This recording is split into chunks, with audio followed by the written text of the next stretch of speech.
This wouldn't be a proper tips and tricks video if we didn't leave you with some solid tips for building your base, something we consider ourselves pretty adept at in survival crafting games. Obviously, this is a creative sandbox game, so do whatever you want, but there's still a few things that we've learned over the years from all of our survival crafting experience that applies to Hytale. First up, realize that you can increase the storage capacity of your single chest by placing a second chest of the same type next to it.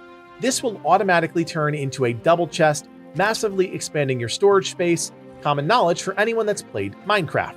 Taking this one step further, you can actually stack chests on top of each other, which allows you to save significant space in your base, but also allows you to compact your resources to one area, which matters for another reason. In Hytale, your workbenches can actually pull resources from nearby chests, but for whatever reason, the default radius is absurdly small.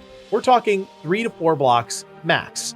Now, we do expect this to change at some point during early access, but if you want to be hyper efficient with your crafting, consider building your storage in a way that allows a majority of your crafting stations to access your chests so you can spend less time moving inventories and more time crafting.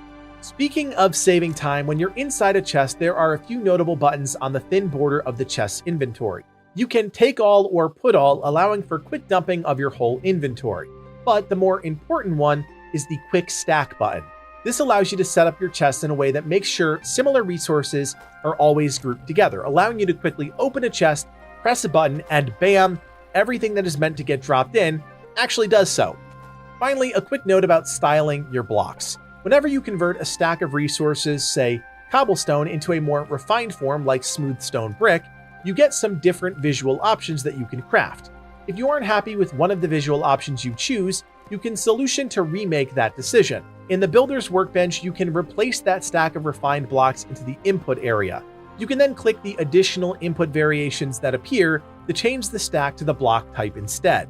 Then simply take the converted stack out and you're good to go. This is effectively another form of using the crude hammer, which you can craft at the workbench that normally allows you to smack already placed blocks to cycle between different visual styles. The hammer is essentially for refining a block's look that's already placed, while the builder's workbench allows you to cycle entire stacks at one time. Curse Breakers, we just dropped our Hytale inspired merch. Head to our TikTok store today to pick up a t-shirt, sweatshirt, desk pad, and more.